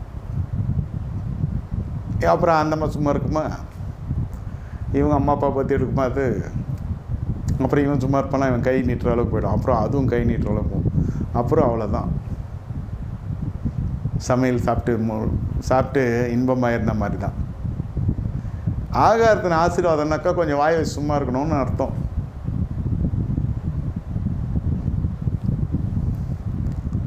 எது ஒருத்தருக்கு பிடிக்கலையோ அதை தெரிஞ்சுக்கணும் கூட வாழ்கிறப்போ. குடும்ப ஆசீர்வாதம் கொடுக்கன்னு நினைக்காதீங்க. ஊழியத்தில் அப்படி தான். ஒரு பாஸ்டர் என்ன பண்ணார், உண்மை நிகழ்ச்சி சொல்கிறேன், யாரையோ பரிகசிக்கிறேன்னு வச்சுக்காதீங்க, உண்மையான நிகழ்ச்சி இது. ஒரு வீட்டில் வயசானவர் தான் அவர், சின்ன வயசுலாம் இல்லை. சின்ன வயசில் எப்படி பேசினாரோ எப்படி ஊழியம் செஞ்சாரோ தெரியாது. இது நல்ல ஒரு முதிர் வயசில், ஒரு 50 வயசு, ரொம்ப முதிர் வயசில், 50 ஒன்லி 50+ நிறைய வருஷம் ஊழியம் செஞ்சுருக்காரு. அதுக்குள்ளெல்லாம் நம்ம போவோன்னா எவ்வளோ சபையில் ஆத்மாலாம் கேட்கக்கூடாது. அவர் 50 வயசு ப்ளஸ். அவர் வீட்டுக்கு போயிருக்கிறாரு. அந்த வீட்டில் ஒரு புதுசாக மருமகம் வந்திருக்கிறார். இவர் அப்போ அந்த வீட்டுக்கு ஒரு 20 வருஷமாக ஊழியக்கார். புதுசாக மருமகள் வந்திருக்கா அந்த வீட்டுக்கு. அங்கிள் சோத்திரம்னு இருக்கா. ஏதோ கொடுத்துருக்கா சாப்பிட்றதுக்கு. சாப்பிட்டுட்டு கப்பனம் வந்திருக்கலாம். என்ன சொல்லியிருக்கிறாரு, அவள் ஏதோ சொல்லியிருக்கா. எப்படிம்மா வீட்டெல்லாம் பிடிச்சிருக்கா, எல்லாம் பழகிடுச்சு அவங்களுக்குன்னு கேட்டு கொடுக்குறத சாப்பிட்டுட்டு நல்லா இருக்குதுன்னு சொல்லலாம். இல்லை என்னவோ அது ஒரு மாதிரி ப்ரெசன்ட் பண்ணிட்டு வந்திருக்கலாம். சும்மா இல்லாமல் கர்த்தர் உனக்கு அழகு கொடுக்கலன்னு நினைக்காத, அழகாக இருக்கிறவெல்லாம் ஏதோன்னு சொல்லி உனக்கு அழகு இல்லைன்னா மட்டும், அழகு இல்லைன்னா என்ன, உனக்கு அருமையான வீடு கொடுத்துருக்குறாரு, நல்ல ஒரு கணவனை கொடுத்துருக்குறாரு, நல்ல ஒரு குடும்பத்தை கொடுத்துருக்காரு, நீ அழகு இல்லைன்னுலாம் கவலைப்படாது அப்படின்ட்டு ஒரு 10 வாட்டி அழகில்லைன்ட்டாரு. அது போடா நீச்சு அந்த அம்மா. என்னடா நினச்சிருக்க, யாருக்கிட்டடா வந்து என்னடா பேசுகிற அப்படின்னுச்சு. ஃபஸ்ட் ஆகிட்டாவும் புது பொண்ணு. இவங்க எல்லாம் சேர்ந்துட்டு பாஸ்டர் என்ன சொல்கிறேன்னா, பாஸ்டர் அதுக்கு சிஸ்டர் அது அது எரிமலை ஆகிடுச்சு அந்த அம்மா.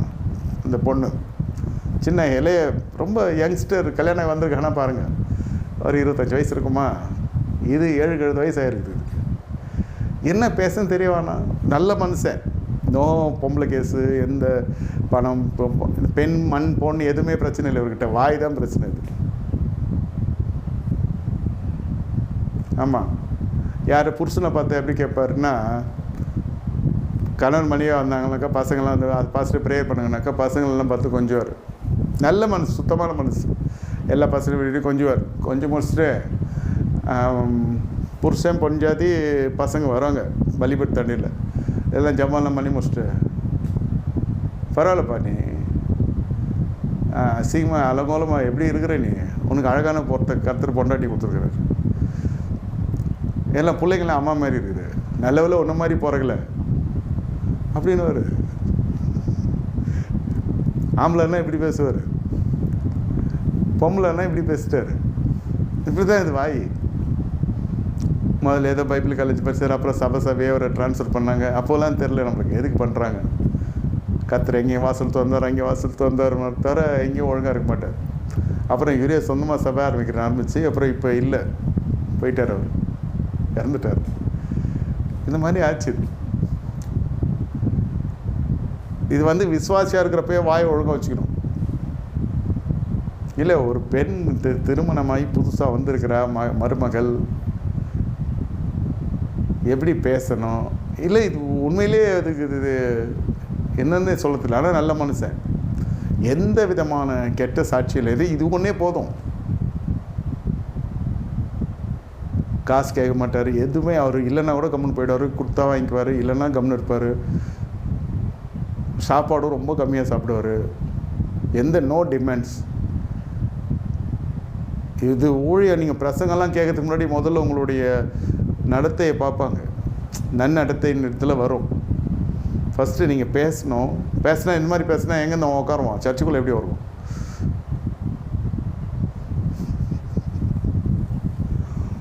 இந்த மாதிரி தான் பேசுவார். இதெல்லாம் உண்மையான நிகழ்ச்சிகள். ஏன் நான் இதெல்லாம் சொல்கிறேன்னா, விசுவாசியாக இருக்கப்பே தெரிஞ்சுக்கணும். வாய், அடுத்தது ஆகாரம். ஆகாரம், அடுத்தது உங்களோட ஐக்கியம். விசுவாசியாக இருக்கப்பே அதாவது பாலியத்துக்குரிய இச்சைகளை பாலியத்திலே நீங்கள் மேற்கொள்ளணும். உலகம் எந்த டிபார்ட்மெண்ட் நீங்கள் வேலை செஞ்சாலும் சரி, பாவம் உலகத்திலே பாவம் இருக்கிற வரைக்கும் எல்லா துறையிலையும் பாவம் இருக்க தான் செய்யும்.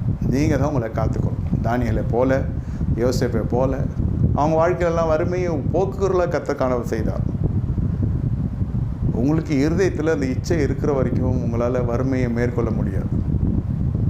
பாரம்பரியமாக வரும், பாரம்பரியமாக இருக்கும், அந்த ஜீன்லேயே இருக்கும், பிளட்லேயே இருக்கும். அப்போ என்ன பண்ணணும், அதே பையன் பண்ணணும். தாய் எப்படியோ மகள் அப்படி. எசேக்கியேல் 16 வாசிங்க, 16 அதிகாரம். அது ஏன் அப்படி சொல்லப்படுகிறது? ஜீனு, பிளட்டு. அந்த பிளட்டை ஒட்டி தான் கர்த்தர் என்ன செய்கிறார்? இயேசுவின் ரத்தம் என் வாழ்க்கையில் பாய்கிறது. உட்காந்து பாருங்கள். எங்கள் அப்பாவுக்கு எனக்கும் நிறைய டிஃப்ரென்ஸ் நானே க்ரியேட் பண்ணேன்னா நான் அவங்க சுபாவ கலைக்கும் நம்ம சுபாவ கலைக்கும். இங்கே இயேசுவின் ரத்தம். நான் இயேசுவை போல் இருக்கணும். அந்த கோபம், மூர்க்கம், இந்த இதெல்லாம் இருக்கக்கூடாது. எது இருந்தாலும் சொல்கிறேன், ஜென்ம சுபாவம் இருக்கக்கூடாது. ஜென்ம சுபாவம் ஹெரிடிட்ரி கேரக்டர், தெய்வீக சுபாவம் ஆவிக்குரிய கேரக்டர் மாற்றம். அது உங்களுக்கு அந்த இச்சை மேலே மேற்கொள்ளனாக்கா வறுமை கடைசி வரைக்கும் இருக்கும் லைஃப்பில். ஒவ்வொரு நாள் ஆகாரத்தை கற்றுக் கொடுத்து ஆசீர்வதிக்கிறார். நாங்கள் மட்டும் சாப்பிடல, சபையும் வாரம் போஷிக்கிறோம். ரெண்டு விஷயம் சொல்கிறேன். கர்த்தர் நடத்துகிறாரு. யார்கிட்டையும் அதுக்காகலாம் நாங்கள் இது நோ டிபெண்ட்ஸ் இல்லை. சொல்கிறேன் எப்படி அதெல்லாம். ஒன்றே ஒரு ரகசியம், ஃபிக்ஸட் டெபாசிட்டில் போட்டு, லேண்ட் வாங்கி போட்டு, பூண்டு வாங்கி போட்டு, அது நான் எல்லாம் வாங்கி போட்டேன். எவனை குடிசை போட்டு உட்காந்துருப்பான். அப்புறம் அது பின்னாடி சுற்றணும். நான் அழிக்க வேண்டிய சத்துருவை அழிக்க கற்றுக்கணும். முதல்ல வறுமை போகணுமா, பற்றாக்குறை போகணுமா, முதல்ல உங்கள் வாழ்க்கையில் இச்சை இருக்கக்கூடாது. உங்கள் வாழ்க்கையில் இச்சை இருக்கக்கூடாது. கணவனை குறித்த நல்ல அபிப்பிராயம் இருக்கணும், மனைவியை குறித்த நல்ல அபிப்பிராயம் இருக்கணும். கணவனை பார்த்து அவங்க அப்பா நாட்டம் அம்மா ஆட்டம்னு சொல்லக்கூடாது, மனைவி பார்த்து அவங்க ஆத்தாளாட்டம்னு சொல்லக்கூடாது. அதுதான் வந்துச்சுல அந்த அம்மா. தாய்க்கும் மகளுக்கு நடுவில் கர்த்தர் அக்கினியை வைக்கிறது கர்த்தரோட வேலை.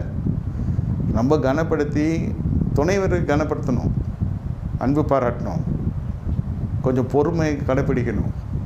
எடுத்தெறிஞ்சு ஒருத்தர் பேசினாலும் ஒருத்தர் கூட பேசக்கூடாது. இதெல்லாம் வாயிலான திருப்தி உண்டாகும். அப்புறம் ஆகாரம், ருசி இருக்கிறது இல்லையோ, டைமுக்கு கிடைக்குதா, அது ருசியாக இருந்தால் நல்லமாக இருக்கணும். அது கொஞ்சம் பார்த்து பக்குவமாக சொல்லி, நல்லா சாப்பிட்ற நல்லா படிக்கிற பிள்ளைக்கு அப்பா அம்மா எல்லாம் வாங்கி தருவாங்க. ஆமாம், முட்டையாக மார்க் எடுக்கிறவனுக்கு அவனுக்கே கேட்க தெரியாது என்ன வேணும். நல்லா சாப்பிட்றவனுக்கு நல்லா சமைக்கிற பெண்மணியாக மாறும் அந்த அம்மா. சரி, புருஷன் நல்லா அடித்து பூசிக்கிறானேன்னு. அது சாப்பிடவே மாட்டேன். அது சமைச்சு என்ன பிரயோஜனம்? ஒரு தோசை 1.5 தோசை சாப்பிட்றாரு. அது என்ன செய்யும்? கடையில் மாவு வாங்கி வைக்கும். நல்லா 5 தோசை சாப்பிடுங்க, மாவு வீட்டில் அரைச்சி வைக்கும் அந்த அம்மா. இல்லை, பிரச்சனை இருக்கு இல்லையா? எது கொடுத்தாலும் ஒரு தோசை, ஒரு சப்பாத்தி, ஒரு இட்லி சாப்பிட்டா அவள் டென்ஷன் ஆகிடாது அந்த அம்மா. ஒரு இட்லி சாப்பிட்றான் மனுஷன், அதுக்கு ஒரு குண்டானில் ஒரு இட்லி வந்து வேகுமா? அதுக்கு ஒரு 5 இட்லி ஊற்றினா கேட்குறான், ஏன் 4 இட்லி சாப்பிட்றான்னு கேட்குறான். அது எங்கே போய் சாப்பிடும்? இல்லை, நடைமுறை சிக்கல் சொல்கிறேன். இவ்வளோலாம் சாப்பிட்டாலாம் குடும்பம் விளங்காதுன்றது. வாய் இல்லை, எங்கே போய் சாப்பிடுவாங்க? இது ஒரு மாதிரி ஒருத்தர் எவ்வளோ தரக்குறைவாக பேசுறது. சரி, மனைவி சொல்லலாம், ஒரு இட்லி சாப்பிட்டு எழுச்சிக்கியா வானா, வாயப்பையான்னு சொல்கிற ஒரு இதுக்கு எழுந்துருங்க போதுங்க சாப்பிட்டது அது வந்து ஹெல்த் கான்ஷியஸ். இது அடிப்படை பசி. இதை நம்ம வேலை செய்யுது, அது சாப்பிட்ணும்.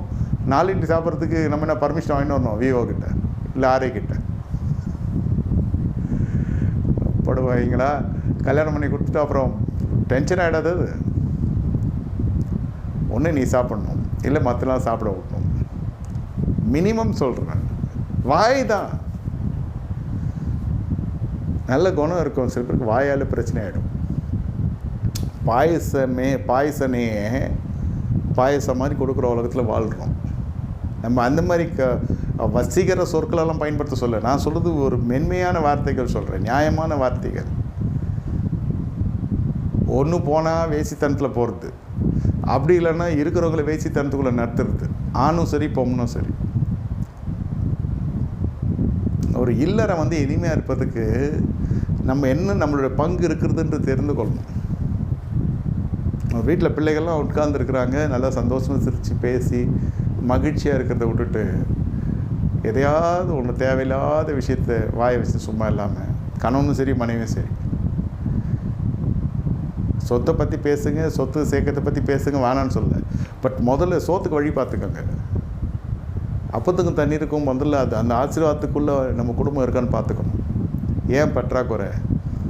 மாவு பேசி தொட்டி ஆசீர்வதிக்கப்படணும். இதெல்லாம் வந்து நீங்கள் ஊழியம் செஞ்சால் தான், நீங்கள் பிரசங்கம் பண்ணால் தான் காணிக்க வரும்னு சொல்ல. பிரசங்கமே பண்ணாமே நீங்கள் வந்து வாழணும். நல்லா புரிந்து கொள்ளுங்க. ஊழியம் என்பது பிரசங்கம் மட்டும் இல்லை என்பதை புரிந்து கொள்ளுங்கள். ஊழியம் என்பது பாடல் மட்டும்தான், ஆராதித்தால் தான் ஊழியம் என்பது இல்லை. உங்கள் வாழ்க்கையே ஊழியம். அப்படி தான் பழைய ஏற்பாட்டு பெரியவர்கள்லாம் வாழ்ந்தாங்க. ஆபிரகாம் ஏன்னா ஜெபித்தாரெல்லாம் நம்ம கேட்க முடியாது. ஆண்டவரே எழுந்தருளுகிறார். வாழ்க்கையை ஜபமாக மாறிடுச்சு. பெயர் சொல்லி அழைக்கிறார், அப்படியே இறங்குகிறார். Connected 24/7. Mind is connected to God. இதில் இவங்க மனைவியோடு வாழ்ந்தாங்க, பிள்ளை குட்டி பெற்றாங்க. வேதம் சொல்லிட்டு மனுஷனுக்கு தேவனுக்கு முன்பாக பிரியமாக இவர்கள்லாம் வாழ்ந்தார்கள். இது சர்ச்சைக்கு வரத்துக்குள்ளே பெரிய ஊழியமாக இருக்குது.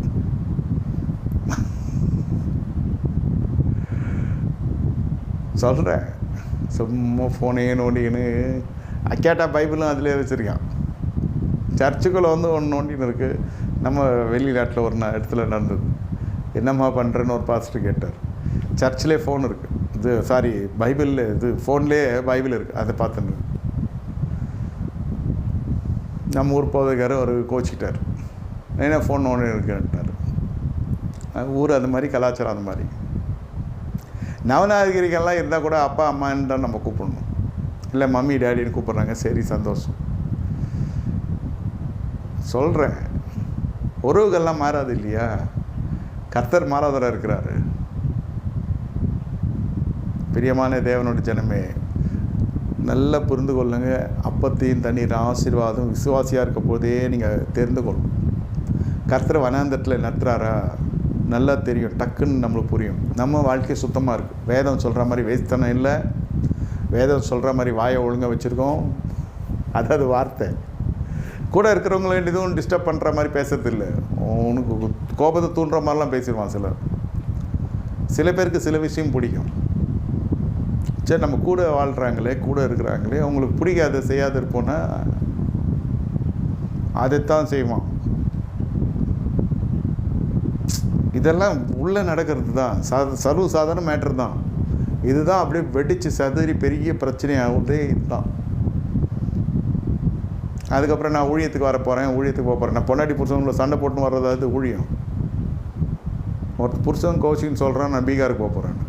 ஏன்டா பீகாருக்கு? கர்த்தர் நான் தரிசனம் காமிச்சார? இல்லை, வீட்டில் சண்டை, நான் பீகார் போக போகிறேன். பீகார் நீ ஏன்டா சொல்கிறேன்? அதான் அடிக்கடி பேசுகிறாங்க பீகார் பீகார்னு. அதனால் பீகார். ராஜஸ்தான் பேசுகிறேன், ராஜஸ்தான் போவேன். எங்கேயோ ஒன்று இதை பார்க்காத அங்கே போவேன்.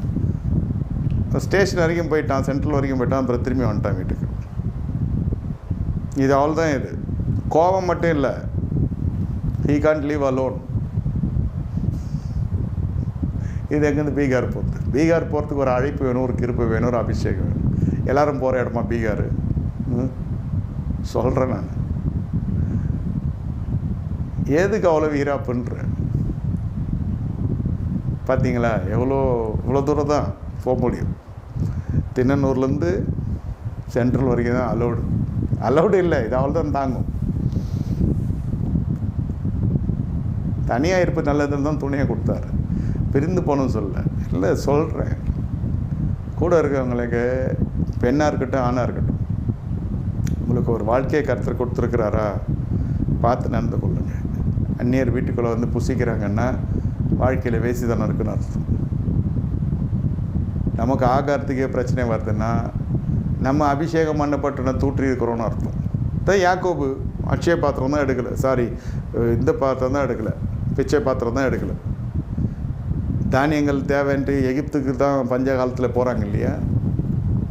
ஏன் யோசேப்பு என்று அபிஷேகம் பண்ணப்பட்டேன் அசட்டை பண்ணினபடினாலும் உனக்கு அடிப்படைக்கே தகராறாயிடுச்சியா?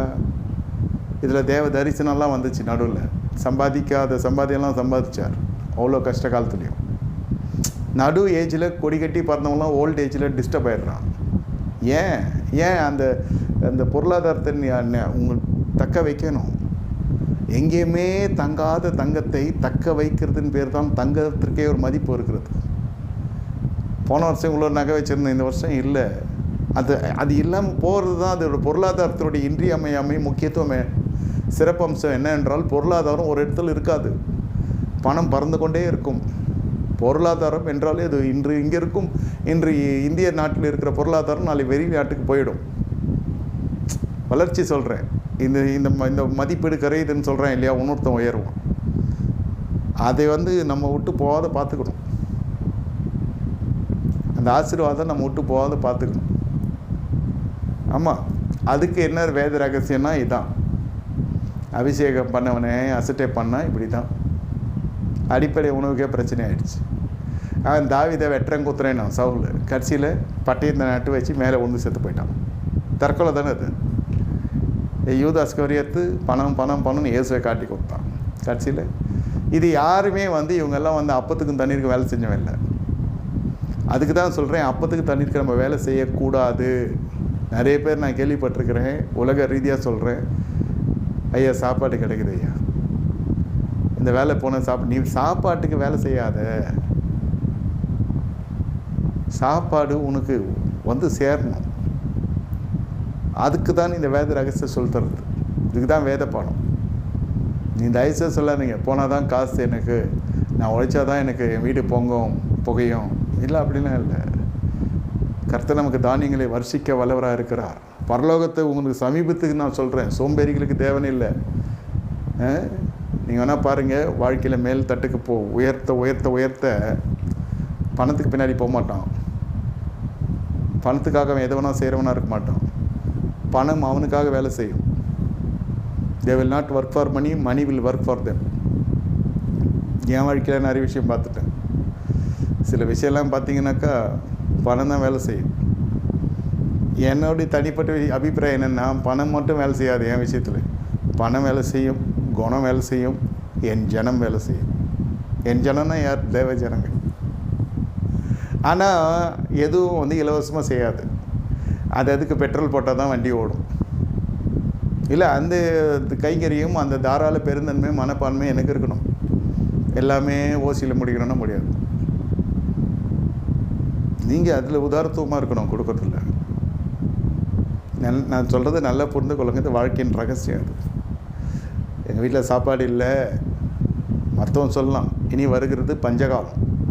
பஞ்சகாலத்தில் கூட, கொரோனாவில் கூட நானும் கொஞ்சம் விசுவாசிகள்லாம் நெருக்கமாக இருக்கிற விசுவாசி சொல்கிறேன். எல்லாருமே நெருக்கம்தான். சுற்று வட்டாரத்தில் சொல்கிறேன். நாங்கள் சமைச்சு சாப்பிட்டது என்ன, போய் புசிச்சு அடித்து பிடிச்சது என்ன சொல்கிறேன். ஊழியமும் தடைப்படாது நடந்து கொண்டே தான் இருந்தது இந்த கொரோனா டைம்லலாம் கூட. இல்லை, எதுக்கு சொல்கிறேன்னாக்கா, நம்மை தேடி எல்லாம் வரும்படி கத்த செய்வார். அதுக்கு சொல்கிறேன். என்னத்தை உண்போம், என்னத்தை உடுப்போம், வேணாம். அதுக்கெல்லாம் ரகசியம் இருக்கிறது. நிர்வாணத்தை காட்டாத இருப்பீன்னா உனக்கு வஸ்திரம் இருக்கும். போய் இச்சை நிர்வாணம் அப்படி இப்படின்னு போய் கண்ட அசுத்தமான காரியங்கள்லாம் ஃபோனில் பார்க்குறீங்கனாக்கா தரித்திரம் வீட்டில் உட்காந்துரும். தெரியாது உங்களுக்கு. காணான் சபிக்கப்பட்டவனாய் போனான். ஏன்? அவன் அப்பம் பண்ண வேலை அது. ப்ளூ ஃபிலிம் பார்க்குறது, அது பார்க்குறது, இது பார்க்குறதெல்லாம் இருந்துச்சுனாக்கா அடுத்த சந்ததிக்கு மிகப்பெரிய சாபமாகி அது கர்த்தரை விட்டே வெளியே போயிடும். மற்ற சரீரத்தோட நிர்வாணத்தை பார்க்குறீங்க, இதெல்லாம் வந்து பாலியத்துக்குரிய இச்சை, இதெல்லாம் ஒரு ஆவி, எஸ்தன ஆவி இதெல்லாம். அப்புறம் பரிசுத்தாய் வரணும், அப்புறம் விடுதலை வரணும், அது வரணுன்னாக்கா கஷ்டமாயிடும் வாழ்க்கை. கண்களை மூடி கர்த்தரை நோக்கி பார்ப்போம். வீட்டில் வறுமை போகுது, இன்றைக்கி பற்றாக்குறை போகுது, தரித்திரம் போகுது. வேலைக்கு போங்க, போகாமல் போங்க, அதாவது சபிச்சு சொல்ல, நான் வேலைக்கு போனால் தான் ஐயா அது இங்கே ஒர்க் அவுட் ஆகாது. சரி, வேலைக்கு போய் என்ன பண்ணேன்? யாரையுமே அற்பமாக நினைக்கிறதா எடுத்துக்கொள்ள வேணாம். நான் வேலைக்கு போனேன், வியாபாரம் பண்ணேன், என்ன அப்புறம் முன்னேற ஒழித்துக்கு வந்தேன். இன்றைக்கி அந்த ஒழித்தில் கர்த்தர் வச்சுருக்கேன். படிப்படியாக வந்தவன் நான், அடிப்படையிலேருந்து வந்தவன் நான். அதனால் யாரையுமே நான் அற்பமாலாம் எண்ணி சொல்கிறதா எடுத்துக்கொள்ள வேண்டாம். ஒருவேளை புது க்ரௌடுக்கு நான் ஒரு பெரிய மில்லியனராக தெரியலாம், கர்த்தருக்கு ஸ்தோத்திரம். ஆனால் ஆரம்பம் எப்படி என்பது நான் அனுதினம் நினைக்கிறேன். வேலைக்கு போய் மட்டும் என்ன பண்ணீங்க? யோசித்து பார்க்கணும். வேலைக்கு போய் என்ன சுபீட்சமாக இருந்தீங்க, எவ்வளோ வட்டி கட்டினீங்க, எல்லாம் உங்கள் மனசாட்சிக்கு தெரியும். இப்போயாவது கொஞ்சம் நிம்மதியாக இருக்கிறீங்க, அப்படி எடுத்துக்கணும். இந்த அபிஷேகம் மன்னா அன்று கிடைக்கவில்லை. எகிப்தில் இருந்த பொழுது, வனாந்தத்தில் வந்த பொழுது அக்கினி ஸ்தம்பமாக மேகஸ்தம்பமாய் தேவன் இருக்கிறார். மன்னா கிடைக்கப்படுது. எழுந்தாலும் நின்ற கர்த்தரோட வார்த்தை வர தேவனோட மனசு அபிஷேகம், அது நிறைய பேருக்கு பிடிச்சிருந்தது, கொஞ்சம் பேருக்கு பிடிக்கல. அதான் உண்மை. எதுவும் நீங்கள் வித்தியாசமாக எடுத்துக்கொள்ள வேண்டாம். இந்த இரவு வேலையிலே நல்லா உட்காந்து யோசிங்க. என்ன சாப்பிடுவையா, வரையா, வீட்டை தேடி எல்லாம் வரும். வேலைக்கு போகாமல் இருந்தால் வருமா? உன்னை அமர வச்சா கர்த்தர் கொடுக்குறது கர்த்தரோட வேலை. உன்னை அசைய வைக்கிறது நீ உணவுக்காக இல்லை. மறுபடியும் சொல்கிறேன், நீங்கள் உழைக்கிறது உணவுக்காக இருக்கக்கூடாது. உழைக்கிறது நமக்கு அது ஆர்வமாக உழைக்கிறோம். You are not working for food and all the grains will followers. எண்ணத்தை கொஞ்சம் மாற்றிக்கொள்ளுங்க. எப்படி சாப்பிட்றது? எடுத்தோடனே எல்லாம் கேட்டுருவோம், எப்படி சாப்பிட்றது? அப்படியே நம்ம புரிஞ்சுக்கலாம் ரொம்ப டேமேஜாக இருக்கு அவன் லைஃப். ஆகார தட்டுப்பாடு வருதுனாலே புரிஞ்சுக்கணும். உடனே ஈசாக்கு பார்த்தாரு, எகிப்துக்கு போகிறேன், ஆகார் தான் பஞ்சகாலம் வந்துடுச்சு, இனிமேட்டில் இங்கே இருக்க முடியாது, பற்றாக்குறை வந்துடுச்சு. கர்த்தர் சொல்கிறார், வேணாம் நீ இந்த தேசத்துலேயே வாசம் பண்ணு, எங்கேயும் போகாத, இங்கே இரு. சரி ஆண்டவர் இருக்கிறார். வளர்த்து கர்த்தர் கொடுத்தார். இதுக்கும் கணவன் மனைவி தாம்பத்திய வாழ்க்கைக்கும் சம்மந்தப்படுத்துவான் நம்மால். பணம் இல்லை, காசு இல்லை அப்படின்னா என்ன பண்ணுறது? அவ்வளோதான். கடைசி வரைக்கும் எல்லாம் ஸ்தம்பிச்சு உட்காந்தோம். லாக்டவுன், வீட்டில் லாக்டவுன். என்ன பண்ணுவான்? ஒருத்தர் முகத்தை பார்த்துக்கின்னு, திட்டிக்கின்னு, மூஞ்ச காமிச்சிக்கின்னு, டம்ளர் டம்முன்னு வைக்கிறது. இது இன்னும் பெருகும் பற்றாக்குறை. 26வது அதிகாரத்தை வாசித்து பாருங்க. முதல்ல அவனுக்கு கிடைச்ச ஆசீர்வாதம் இல்லறத்துக்குரிய ஆசீர்வாதம். பிள்ளைங்கள்லாம் வளர்ந்த பிள்ளைங்க, வீட்டில் பற்றாக்குறை. அதனால் அது வேற இது வேற. அப்புறம் விதைக்கிறானே அது வேற, அப்புறம் அறுக்கிறானே அது வேற. அப்புறம் சமுதாயத்து மேன்மை, சமுதாயத்து கீர்த்தி, சமுதாயத்து புகழ்ச்சி, சமுதாயத்தில் தூஷணம், அதெல்லாம் வெவ்வேறு இடம். ஒன்றோடு ஒன்றெல்லாம் கலந்து கடைசியில் வீட்டுக்குள்ளே பிரச்சனை வச்சுக்காதீங்க. இன்றைக்கி எல்லாருமே அதான் வச்சுக்கிறாங்க. என்னை கேட்டுக்கொண்டிருக்க தேவனோட ஜனமே, கண்களை மூடி கர்த்தரை நோக்கி பார்ப்போம். கொஞ்சம் எக்ஸ்ட்ரா ஒரு 5 நிமிஷம் ஆயிடுச்சு, பரவாயில்லை, மன்னித்து கொள்ளுங்கள். ஆண்டவரை ஸ்தோத்தரிக்கிறோம். மேய்ப்பரோட கோலில் இன்று நீர் எங்களோடு பேசின கிருபைக்கு ஸ்தோத்திரம். இந்த விசுவாசி வாழ்க்கையில் பற்றாக்குறை மறைவதாக இயேசுவின் ரத்தளிக்கிறோம். இயேசுவின் நாமத்தில் பிதாவே, ஆமென். என் ஆத்துமாவே கர்த்தரை ஸ்தோத்திரி, முழை நாமத்தை ஸ்தோத்திரி, ஆத்துமாவே கர்த்தரை ஸ்தோத்திரி, கர்த்தர் செய்த சகல உபகாரம் மறவாதே. ஆமென். கர்த்தராகிய இயேசு கிறிஸ்துவின் கிருபையும் பிதாவாகிய தேவனுடைய அன்பும் பரிசுத்த ஆவியின் ஐக்கியம் நம்ம அனைவருக்கும் சதாகாலம் சிறப்பசோடு கூடியிருப்பதாக. ஆமென், ஆமென். நன்றி, வணக்கம். கர்த்தர் உங்களை ஆசீர்வதிப்பார். நாளை கழித்து